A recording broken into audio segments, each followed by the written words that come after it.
ቢፈቅድ እስከ ቁጥር 13 ወይ ቁጥር 12 ድረስ እንሄዳለን ማለት ነው። ዛሬ በቨርስ ባይ ቨርስ ስለሆነ የምንሄደው እስከ ቁጥር 12 ወይ ታወሳችሁ ባለፈው ሳምንት እስከ ቁጥር 7 ድረስ ነው የተማርነው። ኦኬ ቁጥር 7 ድረስ ነው የተማርነው።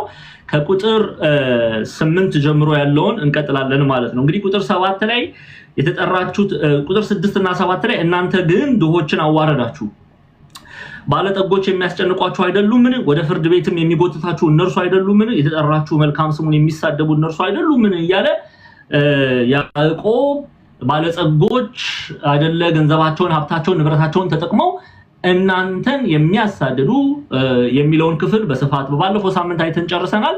ዛሬ እግዚአብሔር ይረዳን ቢፈቅድ ከቁጥር 8 እንጀምራለን ማለት ነው። ስለዚህ እስከ ትምህርቱ ፍጻሜ አብራችሁን ቆዩ። በስመ አብ ወወልድ ወመንፈስ ቅዱስ አሐዱ አምላክ አሜን። የእግዚአብሔር ቤተሰቦች የእናታችን የቅድስት ድንግል ማርያም ወዳጆች በወደደን ስለኛም ራሱን አሳልፎ በሰጠው በጌታችን በመድኃኒታችን በኢየሱስ ክርስቶስ ፍቅር ሁላችሁንም ሰላም እያልኳችሁ የያዕቆብ ወዳጆች የጀመርነውን ያዕቆብ መልእክት ምዕራፍ 2 ክፍል 2 እንጀምራለን። እህታችን ጤና ገጸ ንባቡን እዚህ ጋር በመጽሐፍ ቅዱስ በስልክ እንደምታዩት አውጥታ ታስነብባቸዋለች። ስለዚህ አብረን እንሄዳለን ማለት ነው። ቃል በቃል አንድ የሚቀረን ነገር የለም። ቃል በቃል እያንዳንዱን እንመለከታለን። እሺ ቁጥር 8 ይሄው እንደዚህ ቁጥር 8 ላይ ነው ያቆምነው። ምን ጀምረው ነገር ግን መጽሐፍ ባልንጀራህን እንደራስህ ውደድ እንደሚል የንጉስ ሕግ ብትፈጽሙ መልካም ታደርጋላችኋል። ቁጥር 8 ላይ ነው ያለው። ነገር ግን መጽሐፍ ባልንጀራህን እንደራስህ ውደድ እንደሚል የንጉስን ሕግ ብትፈጽሙ መልካም ታደርጋላችሁ ብሎ ይጀምራል ያዕቆብ። እሺ ምን ማለት ነው? የንጉስ ሕግ የተባለ ምንድነው? የንጉስ ሕግ መባሉ ምንን ይናገራል? ስለምን የንጉስ ሕግ ተባለ? እነዚህ ነገሮች የምንመለከት ይሆናል። ከዛ በፊት ግን ባልንጀራ የሚለውን ሐሳብ እንመልከት። እንግዲህ ባልንጀራ ብዙ ሰው ባልንጀራ ሲባል ዝም ብሎ ባልንጀራ ብሎ ነው የሚያልፈው እንጂ ትርጉሙን አያውቅም ወይም አይረዳም። ኦኬ ባልንጀራ እንግዲህ ባልንጀራ የሚባል ወዳጅ፣ ወንድም፣ ጓደኛ፣ አብሮ አደግ እነዚህ ሁሉ ባልንጀራ ተብለው ይጠራሉ። ይሄ ብቻ ግን አይደለም። የመጽሐፍ ቅዱስ መዝገበ ቃላት ብትመለከቱ ባልንጀራ የሚለውን ሐሳብ ጌታችን መድኃኒታችን ኢየሱስ ክርስቶስ ለሰው ልጆች ሞቷልና የሰው ልጆች ሁሉ ባልንጀሮቻችን ናቸው ብለው ያስቀምጣሉና ባልንጀራ የሚለው ኮንሴፕት ለዘመዶቻችን ብቻ የሚሰጥ አይደለም። ወይ እኔ ለዲያቆን ክርስቶፎሮስ ለወንድሜ ብቻ የምሰጠው አይደለም። ወይ ለእህቴ ለሃምብል ብቻ የምሰጠው አይደለም። ለሴና ወይ ለሃኒ ለገኒ ብቻ የምሰጠው አይደለም። ለማርሸት ብቻ የምሰጠው አይደለም። ባልንጀራ የሚለውን ቃል ስታነቡ በተለይ በዘመነ በሐዲስ ኪዳን ያላችሁ ክርስቲያኖች በደንብ አድርጋችሁ ስሙኝ። ባልንጀራ የሚባለው ለሰው ልጆች ነው። የሰው ልጆችን ሁሉ የሚያቅፍ ቃል ነው። የሰው ልጆችን እኩል ማየት፣ የሰው ልጆችን መውደድ፣ የሰው ልጆችን ማፍቀር ባልንጀሮቻችን ወዳጆቻችን አድርገን ልንመለከታቸው ይገባል። ይሄ የዲያቆን ዛማኑኤል ቃል ሳይሆን የቤተክርስቲያናችን ትምህርት ነው። የቤተክርስቲያናችን አንድምታ ትርጓሜ ይሄንን በተለይ እዚህ ባልንጀራ የሚለውን ኮንሴፕት ይቀበሉና ምን ብሎ ያስቀምጡታል? ገጸ ንባቡን ብትመለከቱት ያዕቆብ መልእክት ላይ ሁሉንስ አስተካክላችሁ ብትወዱ ፈጻሚያን ሕግ ትባላላችሁ ይላል። ሁሉንም አስተካክላችሁ የሰውን ልጅ እኩል ብትወዱ፣ የሰውን ልጅ እኩል ብታፈቅሩ፣ አድሎነትን ገንዘብ ሳታረጉ ብትወዱ ፈጻሚያን ሕግ የእግዚአብሔርን ሕግ የምትጠብቁ የእግዚአብሔርን ሕግ የምትፈጽሙ ትባላላችሁ ብለው አበው በትርጓሜያችን ላይ አስቀምጠዋል። ስለዚህ ባልንጀሮቻችንን ሲል የአንድ ሀገር ሰዎችን ብቻ ውደዱ እያለ አይደለም ያዕቆብ። ወይም ደግሞ እንደናንተ አንድ ሀገር ቋንቋ የሚናገሩትን ብቻ ውደዱ እያለ አይደለም ያዕቆብ። ወይም ደግሞ እናትና አባትህን ብቻ ውደድ እያለ አይደለም ያዕቆብ። አይ እናትና አባትህን ብቻ ደግሞ ሳይሆን ወንድምና እህትህን ብቻ ውደድ እያለ አይደለም ያዕቆብ። እየተናገረ ያለው ሁሉንም ሰው ኦኬ በፍቅር እንድንወድ፣ ሰውን እኩል እንድንወድ፣ ሰውን ባድሎነት እሱ ባለጸጋ ነው፣ እሱ ምድራዊ ሀብት አለው፣ እሱ ምድራዊ ቁስ አለው፣ እሱ ደግሞ ደሃ ነው ብለን ሰውን አድሎነት እንዳናደርግ ሰውን እንድንወድ ይነግረናል። ባልንጀራህን እንደራስህ ውደድ እንደሚል የንጉስ ሕግ ብትፈጽም መልካም ታደርጋለህ። የንጉስ ሕግ የተባለው ፍቅር ነው። ምንም አይደለም። ፍቅር ንጉስ የተባለ ኢየሱስ ክርስቶስ ነው። የንጉስ ሕግ ለምን ተባለ የሚለውን እናያለን። ምክንያቱም ጌታችን መድኃኒታችን ኢየሱስ ክርስቶስ የንጉስ ሕግ ያዕቆብ ብሎ የሚናገርለት ለእግዚአብሔር ነው። የሚናገረው ለእግዚአብሔር ነው። የንጉስ ህግ ብሎ የተናገረበት ምክንያት በሶስት እንመለከተዋለን። አንደኛ ጌታችን መድኃኒታችን ኢየሱስ ክርስቶስ ንጉሳችን ነው፣ አምላካችን ነው፣ አባታችን ነው፣ ጌታችን ነው አይደል እንዴ? ንጉሱ ኢየሱስ ክርስቶስ የነገስታት ንጉስ የአማልክት አምላክ የሆነው ኢየሱስ ክርስቶስ ይሄንን ህግ አስተምሯል። እንድንዋደድ፣ እንድንፋቀር፣ እርስ በርሳችን በፍቅር እይታ እንድንመለካከት አስተምሮናል። ክርስቶስ ስለ ፍቅር አስተምሯል። ስለዚህ እርሱ ስለ ፍቅር በማስተማሩ የእርሱ ህግ የክርስቶስ ህግ የንጉስ ህግ ተብሎ ይጠራል። ይሄ ብቻ ግን አይደለም። ግብፃውያን መተርጉማን ደግሞ ሁለት ምክንያቶችን ያስቀምጣሉ። ሁለቱንም እናያዋለን። የቤተክርስቲያን አባቶቻችንም ገንዘብ የሚያደርጉት ኢትዮጵያውያን ሊቃውንትም ገንዘብ የሚያደርጉት ህግ ነው፣ ስርዓት ነው፣ ትምህርት ነው፣ ትርጉም ነው። ግብፃውያን መተርጉማን በዚህ በተለይ ቄስ ቴዎድሮስ ማላቲ በዚህ በፓትሪስቲክ ኮሜንታሪያቸው ላይ ኦን ዘ ኤፒስትል ኦፍ ጄምስ ማለት ነው ያዕቆብ ላይ እንዲህ ብሎ ያስቀምጡታል። የንጉስ ህግ መባሉን ሲናገሩ በትርጉሙን እኔ በእንግሊዘኛ አነብላችሁና ከዛ ትርጉሙን እነግራችኋለሁ። የንጉስ የተባለበትን አንደኛ is the law of the kingdom። በደንብ ስሙኝ ክርስቲያኖች፣ እንዲያው በክርስቶስ ፍቅር ለምናችሁ ተውት። ሌላው ነገር የሚጠቅማችሁ ነገር ነው፣ የሚጠቅማችሁ የእግዚአብሔር ቃል ነው። ስሙት ቃሉን። It is the law of the kingdom of heaven and its rule that dominates heaven forever። አንደኛው ምክንያት ሲያስቀምጡ የመንግስተ ሰማያት ህግ ነው። ህጉ መንግስተ ሰማያትን እስከ ዘላለም ድረስ ይገዛል። የእግዚአብሔር መንግስት ህግ ነው። የመንግስተ ሰማያት ህግ ነው። የፍቅር ህግ፣ የመዋደድ ህግ፣ የአንድነት ህግ። ይሄ ፍቅር የመንግስተ ሰማያት ህግ ነው። ሰው ልጅ ወደ እግዚአብሔር የሚያቀርብ ህግ ነው። ወደ መንግስተ ሰማያት እንድንጨምር የሚያደርግ ህግ ነው። ለእግዚአብሔር የሚገባ ህግ ነው። እስቲ ልጠይቃችሁ፣ እርስ በርሳችን መዋደዳችን የመንግስተ ሰማያት ህግ ነው ወይስ አይደለም? ነው። እንድንዋደድ ነው የእግዚአብሔር መንግስት የሚያዘን። እርስ በርሳችሁ ተዋደዱ፣ እርስ በርሳችሁ ተፋቀሩ፣ እርስ በርሳችሁ በፍቅር እይታ ልንመለካከት ይገባል። ጥላቻ የእግዚአብሔር መንግስት ህግ አይደለም። ስሙ፣ ጥላቻ የዲያብሎስ ህግ ነው። ጥላቻ የዲያብሎስ መሻት ነው። ሰው የዲያብሎስ ልጅ ከሆነ ነው የሚጠላው። ሰው የዲያብሎስ ልጅ ከሆነ ነው በጥላቻ የምንመለካከተው። ጥላቻ ገንዘብ የሚያደርግ ሰው ከዲያብሎስ ከሆነ ነው።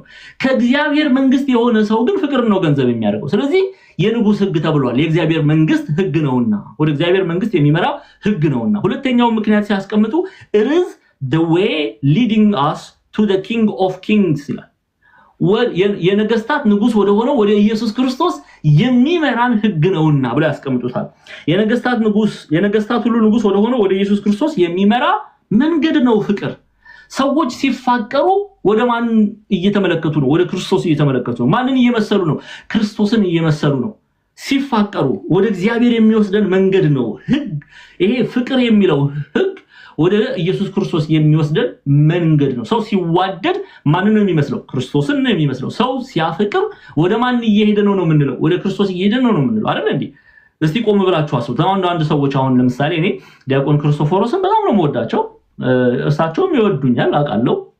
እና ዲያቆን ክርስቶፎሮስን በጣም ወዶታለሁ ስል እሳቸውም ደግሞ እኔም በጣም ነው የምወደው ዲያቆን ዛማኑኤል ሲሉ ወዴት ነው የምንሄደው? ማንን ነው እየመሰለን ያለ ነው? ክርስቶስን እየመሰለን ነው አይደለ? ወደ ክርስቶስ የሚመራ መንገድ ነው ይላሉ ፍቅር የሚለው ቃል። ኦኬ፣ ለዚህ ነው የንጉስ ህግ የተባለው። ለዚህ ነው የንጉስ ህግ ተብሎ የተቀመጠው። ኦኬ፣ አንደኛ የመንግስተ ሰማያት ህግ ነው። ሁለተኛ ወደ እግዚአብሔር ወደ ኢየሱስ ክርስቶስ የሚወስደን መንገድ ነው ፍቅር። ይሄ ልናውቅ ያስፈልጋል። ለዚህ ነው እርስ በርሳችሁ ተፋቀሩ፣ እርስ በርሳችሁ ተዋደዱ፣ እርስ በርሳችሁ በፍቅር ጥላቻን አውልቃችሁ ፍቅርን ገንዘብ አድርጉ። ምክንያቱም ሰው ሲፋቀር ክርስቶስን ያገኛል። አንዳንድ ሰው እኔ ወደ ክርስቶስ መቅረብ ፈልጋለሁ፣ እኔ ክርስቶስን ማግኘት ፈልጋለሁ፣ እኔ ከክርስቶስ ጋር መሆን ፈልጋለሁ ይላል። በመናገሩ መልካም አድርጓል፣ ልናጨበጭብለት ይገባል። ደስ ይላል፣ ጎበዝ በርታ ልንለው ይገባል። ወደ እግዚአብሔር የሚወስደው መንገድ ግን ፍቅር ነው። ሰው እየተጣላ እኔ እህቶቼ በጣም ነው የምወዳችሁ፣ ወንድሞቼ በጣም ነው የማፈቅራችሁ በክርስቶስ ኢየሱስ ፍቅር ሁላችሁንም ወዳችኋለሁ፣ ታውቃላችሁ። ግን የምትጠላሉ ከሆነ እርስ በርሳችሁ መንገዳችሁ ወደ ክርስቶስ አይደለም የሚወስዳችሁ፣ ወደ ሲኦል፣ ወደ ዲያብሎስ፣ ወደ ክፋት፣ ወደ ጥላቻን ገንዘብ የምታደርጉ ከሆነ እመኑኝ ክርስቶስን አታገኙትም። ይሄው በ10 ጣቴ ነው የምፈርመው። ዲያቆን ክርስቶፎሮስም ያግዙኛል፣ አባቶችም ያግዙኝ። ፍቅር የሌለው እግዚአብሔርን ከቶ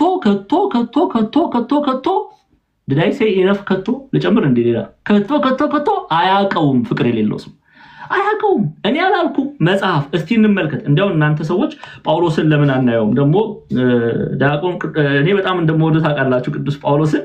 እስቲ እንመልከት። አንደኛ ቆሮንቶስ ጤና ፈጠን ትይና አንደኛ ቆሮንቶስ ምዕራፍ 13 ግሪክ ብንሄድ ይሻላል። እስቲ አንዳንዴ ደግሞ ግሪክ ሄደን ፈታ ብለን እንምጣ፣ ግሪክንም አይተን እንምጣ። ወደ ቆሮንቶስ እንሂድ። ቆሮንቶስ እንግዲህ ደቡባዊ ግሪክ ነው። እሺ አካያ አውራጃ የምትገኝ ክንክራውስ ስፓርታ አቅራቢያ የምትገኝ ከተማ ናት። እሺ ቅዱስ ጳውሎስ ምን ብሎ ነው በቆሮንቶስ ለሚገኙ ክርስቲያኖች መልእክቱን የላከው? ስሙ ምን እንደሚል ስለ ፍቅር ሲያስተምር ሁላችሁም የምታውቁት ቃል ነው።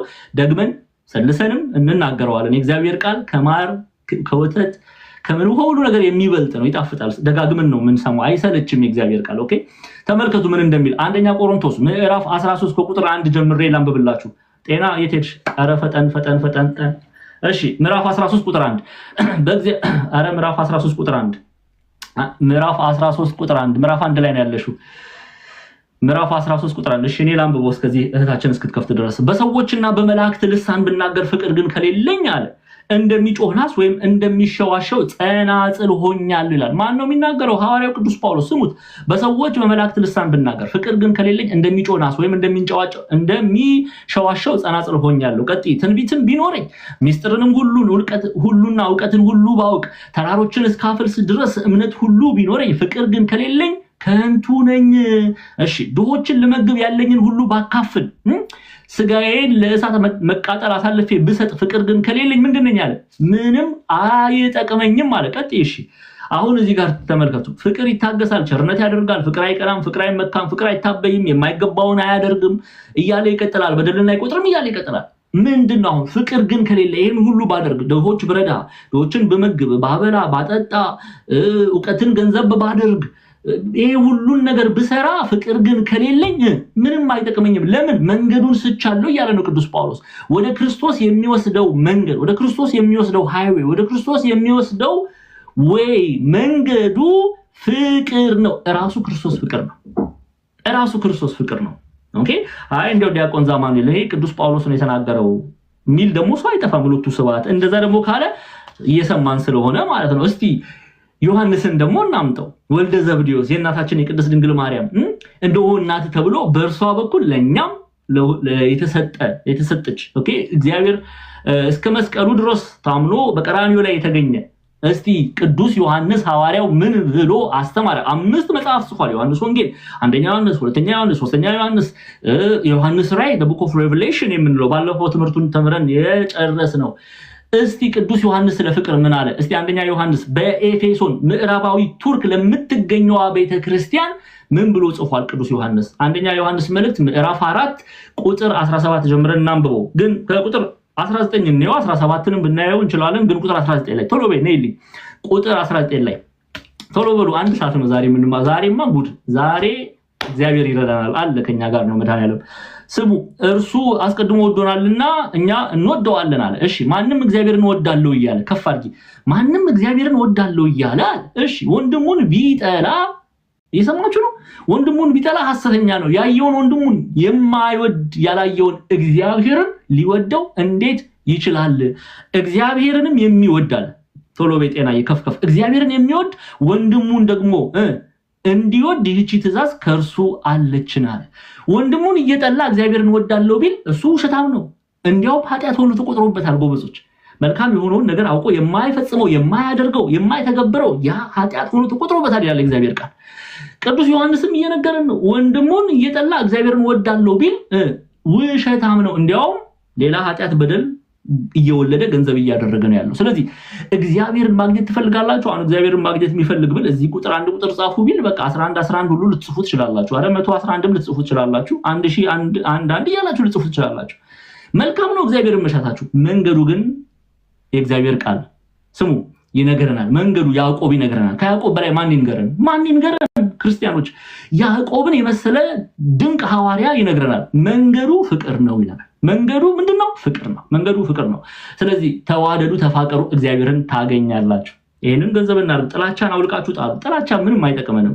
ሴቶች በ80 ቀን ወንዶች በ40 ቀን ወደ ቤተክርስቲያን ተጨምረን የእግዚአብሔር ልጅነትን ገንዘብ አድርገን አባ አባ የሚለውን ያንን የጸጋ ቋንቋ የጸጋ ስጦታ ገንዘብ ካደረግን በኋላ ለምንድን ነው የምንጠላለው? እንፈቃቀር፣ እንዋደድ። 1000 ዓመት አንኖር። አንዳንዱ ሰው እኔ በጣም ነው የሚገርመኝ ጥላቻው የሚጠላበት ምክንያት አድርጎ የሚያቀርበው ራሱ በጣም ነው የሚገርማቸው። በጣም ክርስቲያን ተብሎ ተጠርቶ በቋንቋ ስለተለያየ የሚጠላላ አለ። ይሄ እኮ ክፉ መንፈስ ያደረበት ሰው ነው።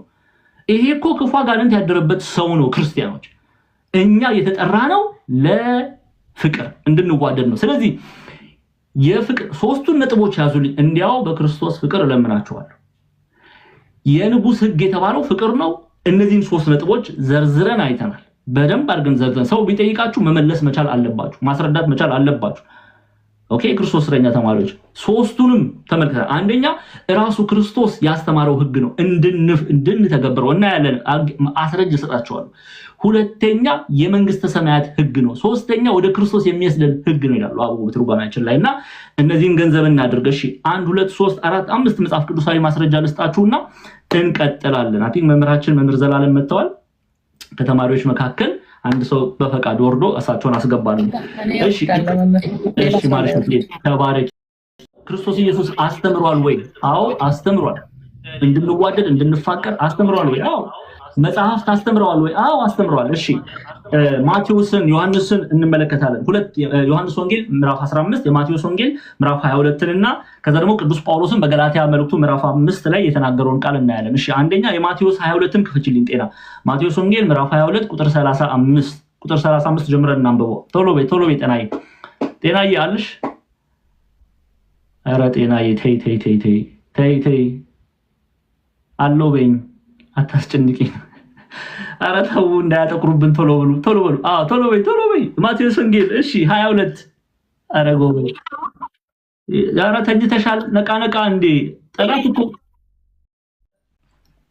አንድ ሕግ አዋቂ ወደ ጌታችን መራችን ኢየሱስ ክርስቶስ ቀርቦ መምህር ሆይ ከሕግ ማንች አይቷ ትእዛዝ ታላቅ ናት ብሎ ጠየቀው ይለናል። ተመልከቱ አሁን ኢየሱስ ምን ብሎ እንደሚመልስለት ተመልከቱ። ኢየሱስም እንዲህ አለው፣ ጌታ አምላክህ በፍጹም ልብ፣ በፍጹም ነፍስ፣ በፍጹም ሐሳብ ውደድ አለው። ከዛ ቀጠለና ታላቂቱና ፊተኛይቱ ትእዛዝ ይህች ናት፣ ሁለተኛይቱ ይህችን ትመስላለች፣ እርሷም ባልንጀራህን እንደ ነፍስህ ውደድ የምትለው ናት። በእነዚህ በሁለቱ ትእዛዝ ሕጉም ሁሉ ነቢያቱም ሁሉ ተሰቅለዋል። ኦኬ ስለዚህ ፍቅር ይሄንን እግዚአብሔርን መውደድ በፍጹም ልብ በፍጹም ሐሳብ እግዚአብሔርን ውደድ፣ እግዚአብሔርን አፍቅር። ኦኬ ፍቅር።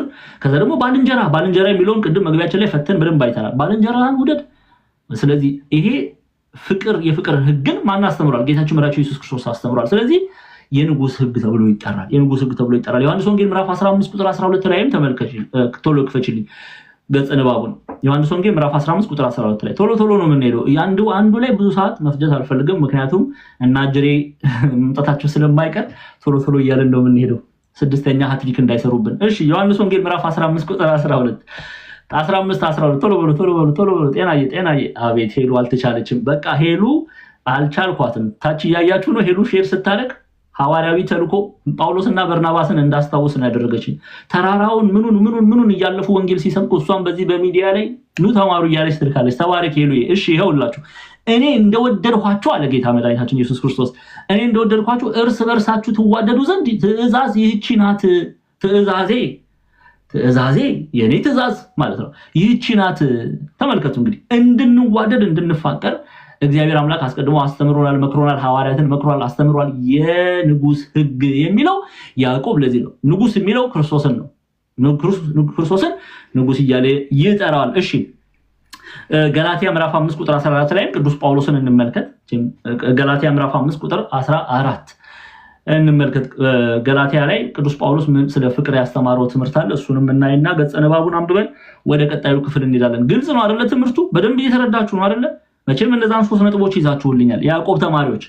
አዎ ዲያቆን ዘማኔ ላይ አይንም ብላችሁ ሌላ ነገር እንዳትሰንፉ ፕሊዝ፣ ታተርፉበታላችሁ። ያዕቆብን ተማሩ፣ እመኑኝ።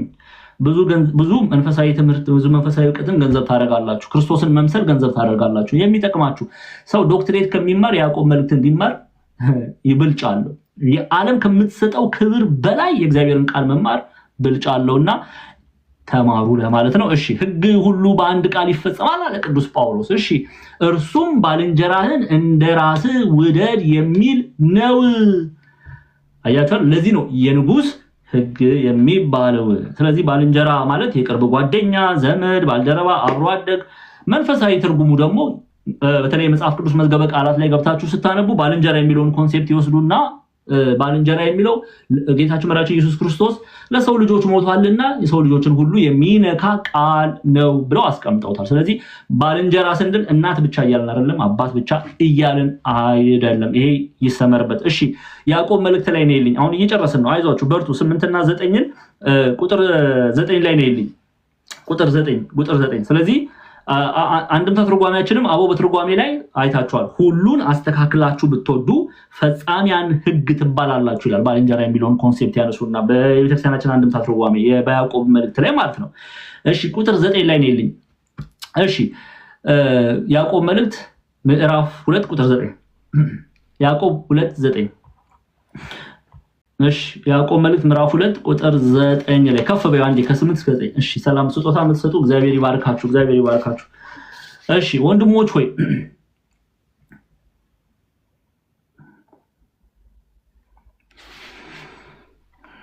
ወዴት ሄድሽ ጤናዬ ኧረ ተይ እባክሽ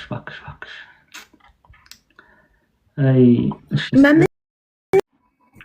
ትክክል ብታደሉ ኃጢአት ትሰራላችሁ ህግም እንደ ተላላፊዎች ይወቅሳችኋል አለ ምን ይያለን ነው ኦኬ በመጀመሪያ ቤተክርስቲያናችን ትርጓሜውን እንመልከት ይሄን ክፍል ላይ አባው በትርጓሜያችን ላይ ምንድነው ይያሉ ያሉት ቁጥር ለሰው ፊት ግን ብታደሉ ማለትም አንተ ደሃ ነህ አንተ ሀብታም ነህ ብላችሁ ሰውን ብታደሉ አንዱን ወዳችሁ አንዱን ብትጠሉ የእግዚአብሔር ቃል የሚያዘን ሰውን ሁሉ እንድንወድ ነው እናንተ ግን አይ ከሌን ወዳለው ከሌን ግን አልወድም ከሌ ሀብታም ስለሆነ ከሌን ወዳለው ከሌ ደሃ ስለሆነ አልወደውም ብትሉ ለሰው ፊት ግን ብታደሉ ኃጢአት ትሰራላችሁ ህግም እንደ ተላላፊዎች ይወቅሳችኋል ህግን የምትተላለፉ ትሆናላችሁ ኦኬ ህጉ ራሱ ይወቅሳችኋል የእግዚአብሔር ህግ ይወቅሳችኋል እግዚአብሔር ተዋደዱ ብሎ አስተምሯል ተፋቀሩ ብሎ አስተምሯል እናንተ ግን እንደመዋደድ እንደመፋቀር ኦኬ ብትጠላሉ ምን ትሆናላችሁ ይያለን ነው ብትጠላሉ ለሰው ፊት ግን ብታደሉ ኃጢአትን ምን ትሰራላችሁ ህግም እንደ ተላላፊዎች ይወቅሳችኋል ህጉ ራሱ ይወቅሳችኋል የእግዚአብሔር ህግ ራሱ ይወቅሳችኋል ይሄን ክፍል አባቶቻችን በጣም በሚገርም ሁኔታ ይገልጹታል በተለይ ቁጥር 9 ላይ ፊት አይታችሁ ይላሉ ፊት የሚሉት ይሄ ገጸ ፊቱን ብቻ አይደለም ለምሳሌ እንዲያው የዲያቆን ዘማኑኤልን ፊት አይታችሁ ፊት ሲሉ ሀብቱን ንብረቱን ያለውን ነገር ኦኬ ያለውን ሀብቱን አይታችሁ ነው ፊት አይታችሁ ብታደሉ ግን ፍዳችሁን ትቀበላላችሁ ብሎ ያስቀምጡታል ከሃዲያን እንደመሆናችሁ ከሃዲን እንዲዘልፉት አንድም እንደ ተከራካሪ ህግ ይዘልፋቸዋል አንድ ከሃዲ የሆነ ሰው የሚክድ ሰው አለ አይደል ብዙ ከሃዲያን እኮ አሉ በመካከላችን አሉ ብዙ ከሃዲያን አሉ ሰው ገንዘብ ሰጥቷቸው የገንዘቡን ወስደው በብድር መልኩ ወስደው አራን ሰጠን ብሎ ሽምጥጥ የሚያደርጉ ከሃዲያን እነሱ ምንድነው ምንላቸው እነዚህ ከሃዲያን አይደል ምንላቸው አዎ ለዛ ነው አቦ በትርጓሜያችን ላይ ፊት አይታችሁ የሰውን ፊት አይታችሁ ንብረቱን ገንዘቡን ሀብቱን አይታችሁ ብታደሉ ግን ፍዳችሁን ትቀበላላችሁ ፍርድ ትቀበላላችሁ ይላል ከእግዚአብሔር ዘንድ ነው ፍርድ የምትቀበሉት ኦኬ እሱ ሀብታም ስለሆነ ለሱ ብታደሉ እንደኔ አይነቱ ምስኪን ደሃ ደግሞ ተመልክታችሁ እሱ ደሃ ነው ራዞር በል ብትሉት እግዚአብሔር አምላክ ይፈርድባችኋል ካሉ በኋላ ከሃዲያን እንደመሆናችሁ ከሃዲን እንዲዘልፉት ከሃዲ የሆነ ሰው ከሃዲ ተብሎ እንደሚዘለፍ ዘማዊ የሆነ ሰው ዘማዊ ተብሎ እንደሚዘለፍ ነፍሰ ገዳይ የሆነ ሰው ኦኬ ሰውን የሚገድል ሰው ነፍሰ ገዳይ ተብሎ ወንጀለኛ ተብሎ እንደሚዘለፍ ይያሉ ነው ንጽጽር ያደረጉ ነው አባቶቻችን ብልዎች ናቸው እኮ አንድም እንደ ተከራካሪ ህግ ይዘልፋችኋል ይላሉ ኦኬ ህጉ የእግዚአብሔር ህግ ይዘልፋችኋል እናንተን ለምን አድሎ አድርጋችኋልና አድሎ አድርጋችሁ ደሃውን ገፍታችኋል ባለጸጋውን ገንዘብ አድርጋችኋል ስለዚህ ህጉ የእግዚአብሔር ህግ ይፈርዳችኋል ምክንያቱም ህጉ ምንድነው የሚለው ባልንጀራህን እንደራስ አድርገው ውደድ ነው የሚለው የሰውን ልጅ ውደድ አፍቅር ነው የሚለው አንተ ግን ሀብትን ፊትን አይተ አድሎ አድርገሃልና የእግዚአብሔር ህግ ይፈርድብሃል ምን አይነት ፍርድ ነው የሚፈረድብን ጌታ በማቴዎስ ወንጌል ምዕራፍ 25 ላይ እንደተገለጠው በማቴዎስ ወንጌል ምዕራፍ 7 ላይም እንደተገለጠው ለፍርድ ሲመጣ ለጻድቃን ሲፈርድላቸው ምክንያቱም እነሱ በትንሳኤ ልቦና ከብረው አልፈዋልና በትንሳኤ ዘጉባኤ ሲከበሩ ኃጥአን ደግሞ በትንሳኤ ልቦና ወድቀዋልና እግዚአብሔርን አክብረው በህይወታቸው አልተመላለሱምና ውደዱ ያለውን የእግዚአብሔርን ቃል አፍርሰዋልና እነርሱ ላይ ደግሞ ይፈርድባቸዋል። ምን ብሎ ነው የሚፈርድባቸው? አላውቃችሁም ይላቸዋል። እስቲ አስቡት፣ አላውቃችሁም። ዲያቆን ዘማሪን እኮ አይደለም መምህር ዘላለም እኮ አይደለም አላውቃችሁም ያለው። እህታችን ሀምብል እኮ አይደለችም አላውቃችሁም ያለችው።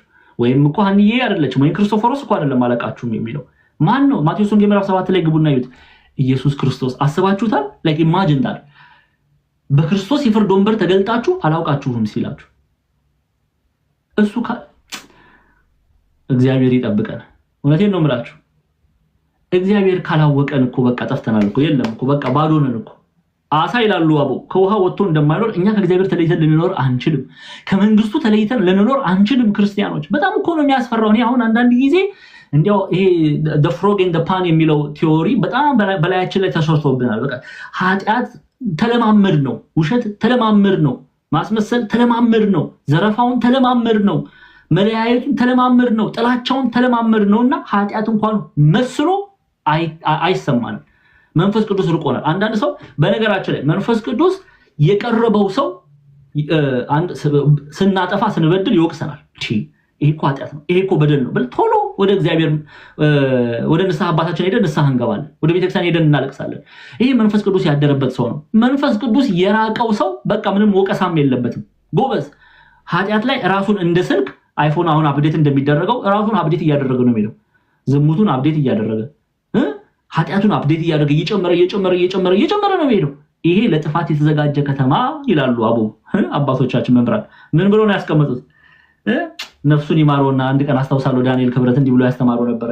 ለጥፋት የተዘጋጀች ከተማ ነጋሪት ቢጎሰም አትሰማ የሚለው። ለጥፋት የተዘጋጀ ሰው ንስሐ ግባ ብላችሁ በሩን ብታንኳኩበት አይሰማም። በቃ ልቡን ያደነደነ ሰው።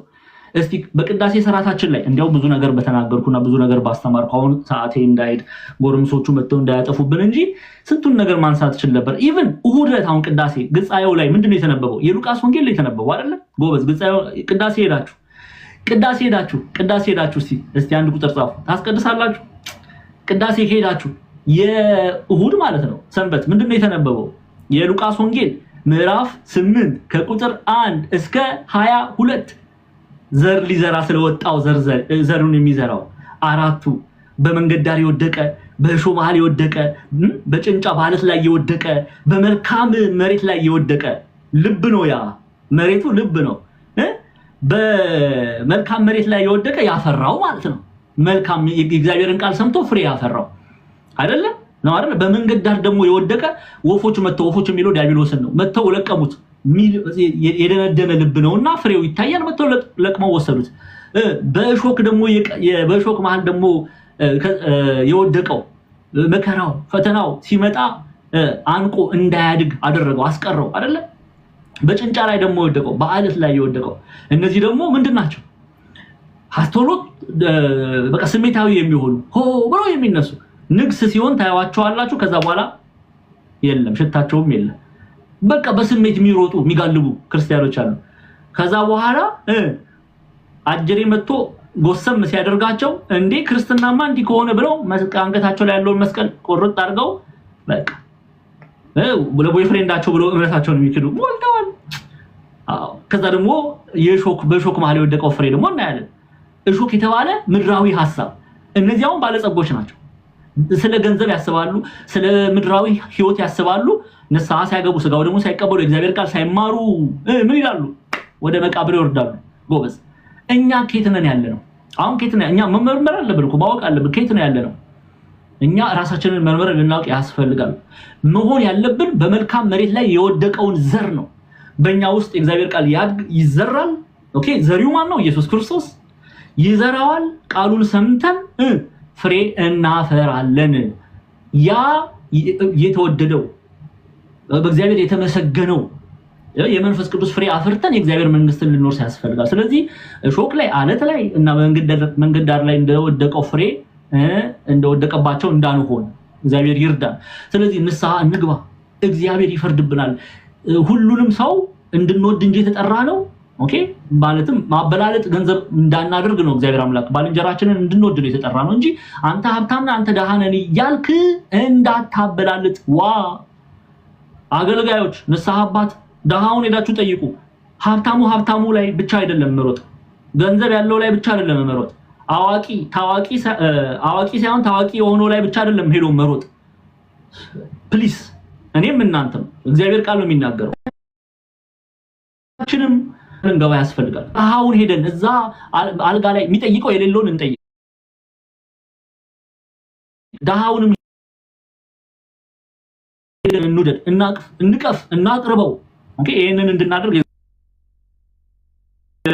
ቃል ያዘናል። እምቢ ካልን አዲል እንዲዘልፉት አንድም እንደ ተከራካሪ ሕግ ይዘልፋችኋል። የእግዚአብሔር ሕግ የእግዚአብሔር ሥርዓት ይዘልፋችኋል።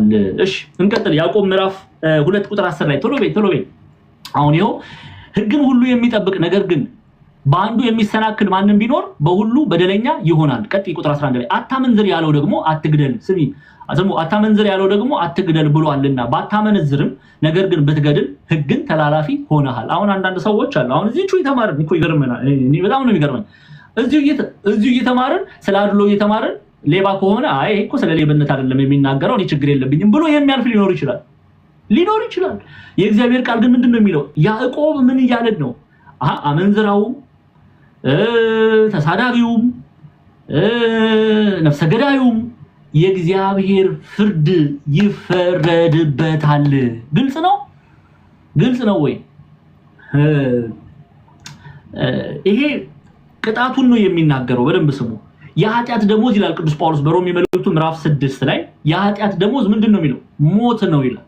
ለምሳሌ ሰው አበው እናየዋለን 10 በር ያለው ሰው 9ኙን ቢዘጋ ይላል። እንደው ባነብላችሁ ደስ ይለኛል። ቃል በቃል እያነበብን ብንሄድ ደስ ይለኛል። እሺ ላንብብላችሁ። 10 ደጃፍ ያለው ያዕቆብ መልእክትን ሲተረጉሙ ነው። ስሙ ይሄንን ክፍል ሲተረጉሙ ይላሉ 10 ደጃፍ ያለው ስንት ደጃፍ? 10 ደጃፍ ያለው ቤት 9ኙ ሁሉ ተዘግቶ አንዱ ክፍት የሆነ እንደሆነ ጠላት በዚያ ገብቶ የባለቤቱን ቸብቸቦውን ቆርጦ ገንዘቡን ዘርፎ ሲሄድ የ9ኙ መዘጋት እንዳያድነው 9ኙን መጠበቁ አንዱን በማፍረሱ የሚመጣበትን ፍዳ አያስቀርለትም።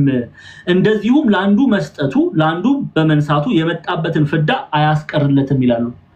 ይህ ሰማችሁ ነው። 10 በር ያለው ሰው ቤቱ እንግዲህ ምን አይነት ቤት ነው? በጣም ትልቅ ግዙፍ ቤት ነው በሉትና አስቡት። ኦኬ በጣም ባለጸጋ በምድራዊ ሀብት ሚሊዮኔር ልላልኩና ምንም የሚሊዮን ዋጋም የላትም። አሁን ቢሊዮኔር ነው ልበል። ኦኬ እንግዲህ ትልቅ ግዙፍ ቤት አለው። 10 ደጃፍ አለው። ኦኬ ይሄ ሰው 10 በር ካለው ልበለው በደንብ እንድትረዱት ማለት 10 በር ያለው ቤት አለው ልበል። 9ኙን ዘግቷል ከሌባ ለመጠበቅ ማለት ነው። እየቆለፈ በጋን በምን አድርጎ መልካም ነው አይደል? 9ኙን መዝጋቱ ጎበዝ ያስብለዋል። ጎበዝ ነው። ግን አንዷን ረስቷታል። ምናልባት ደክሞት እንደው ወይ በቃ ልተኛ ደከመኝ ነገ ዘጋዋለሁ ብሎ ሊሆን ይችላል። ኦኬ ተኝቷል። አሁን 9ኙ ተዘግቷል፣ አንዱ ክፍት ነበረች። ከዛ ሌባ ሆዬ መጣና ሲሞክር አንደኛው ተዘግቷል፣ ሲሞክር ተዘግቷል ይለዋል። ከዛ በቃ ሌባውም ተስፋ ቆርጦ አይ ዛሬ እንደው ያልቀናኝም አይ ሳልዘርፍ በቃ ባዶ እጄ ልሄድ ነው ብሎ እንዳጋጣሚ አንድ የቀረችዋን ክፍት ሲያደርጋት ውልል ብሎ ተከፈተለት። አጅሬ ገብቶ አልኳችሁ የዛን ሰው ንብረቱን ዝርፍ አድርጎ ቤቱ ደግሞ የት ነው እንዳትሉኝ፣ ምሳሌ ነው ደግሞ የተናገርኩ ያለሁት ደግሞ ሌላ ነገር እንዳትወስዱ ትርጓሜ ሆኖ ነው የተናገርኩ ያለሁት። ገብቶ አልኳችሁ ወርቁን ዳይመንዱን ሁሉን ነገር ዝርፍ አድርጎት ጠፋ። ከዛ አጅሬ ባለቤቱ ጧት ሲነሳ ንብረቱ ሁሉ ጠፍቷል። እየሰራው የለፋበት ሁሉ ነገር ገደል ገብቷል። ከዛ በቃ ደረቱን እየደቃ ጸጉሩን ይዞ ቢያለቅስ ቢጮ ምንም ፍዳውን ተቀበለ ማለት ነው።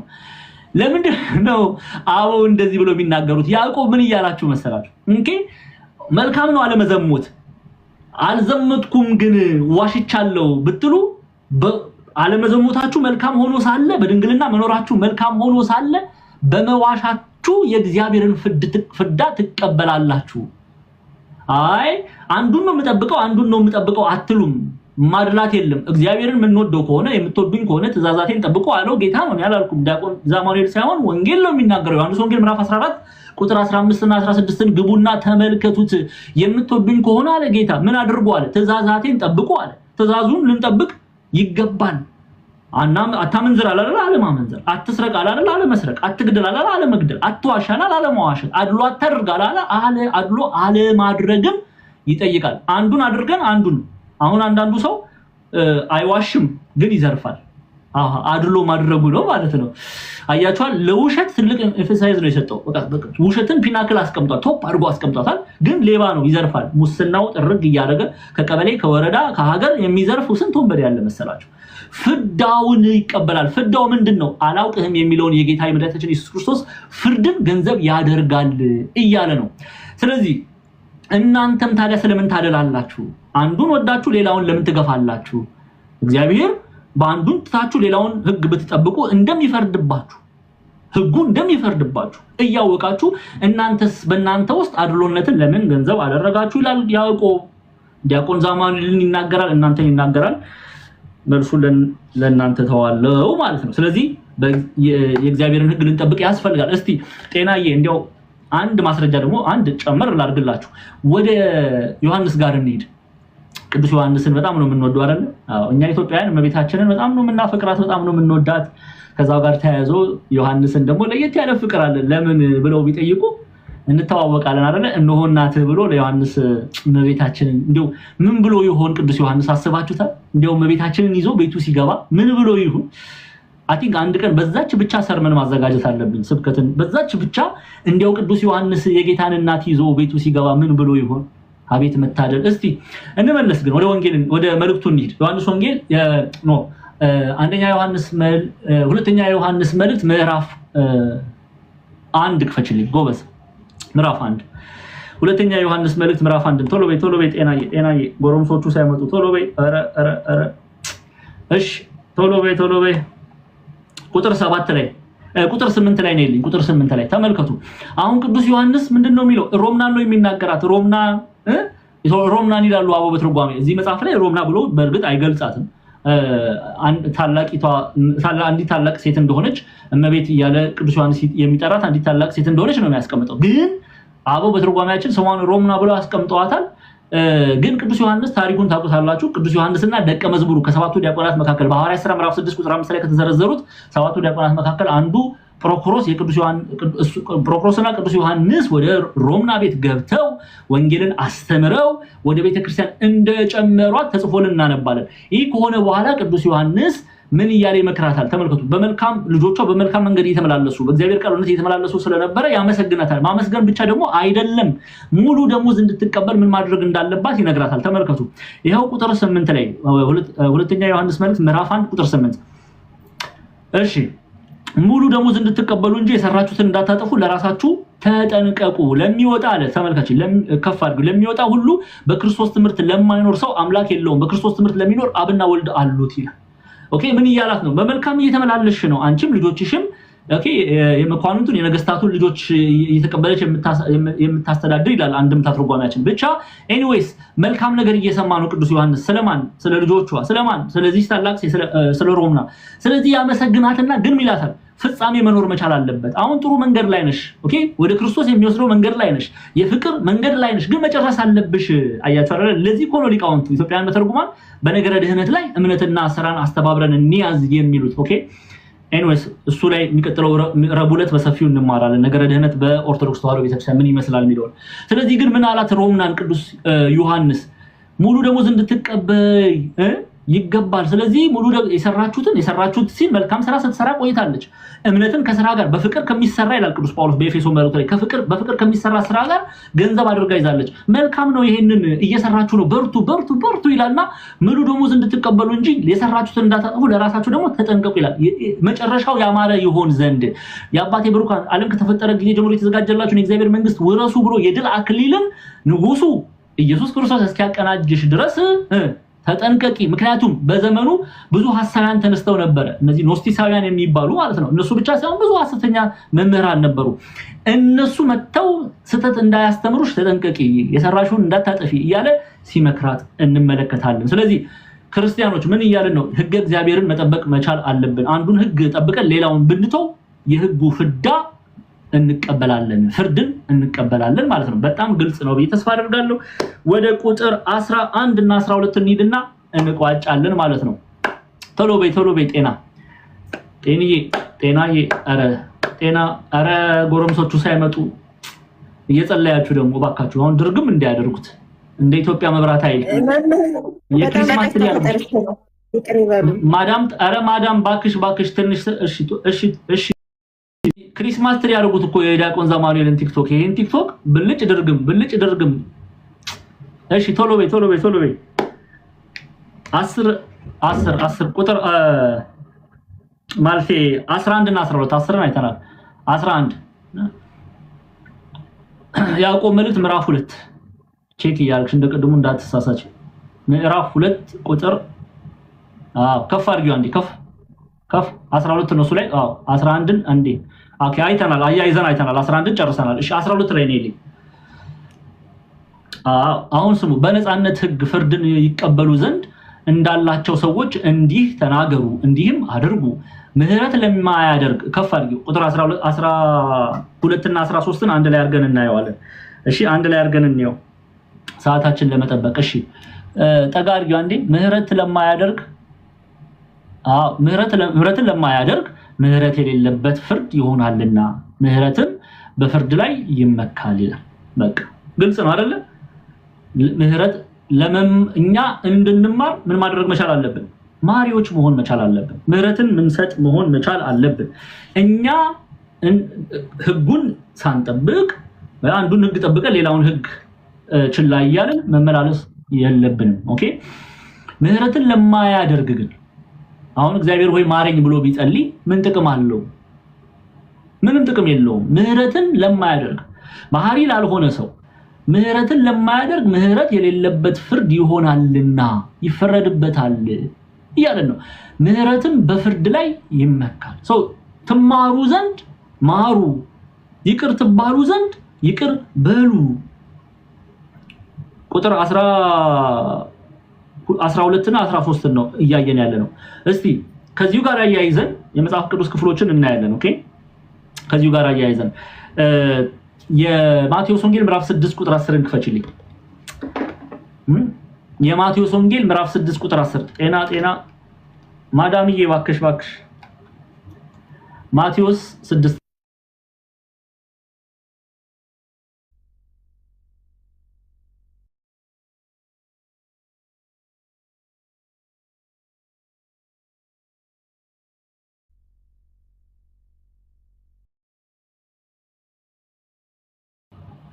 እሺ አባታችን ነው የሚለውን እንደዚህ አብረን እንበለው። እስቲ ከፍ አድርጊው ከፍ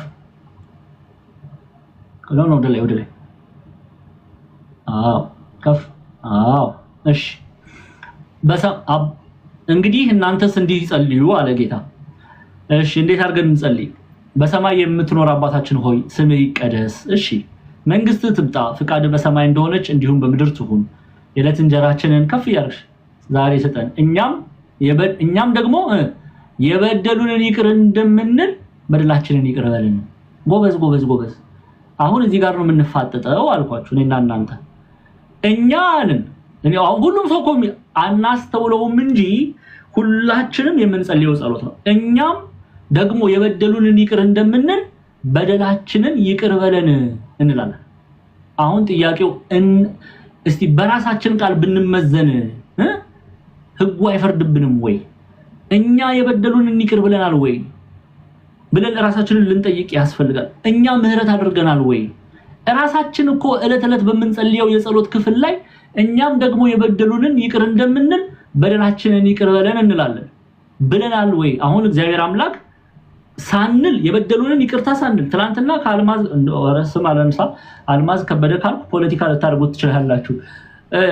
ከሚስተር ኤ እና ከሚስተር ቢ ጋር ተጣልተን መተን በእግዚአብሔር ፊት እኔ እኮ እግዚአብሔር ሆይ የበደሉኝን ይቅር የምል ሰው ነኝ እናንተም ይቅር በለኝ ብንለው እኛ እግዚአብሔርን እየተሳደብን አይደለምን?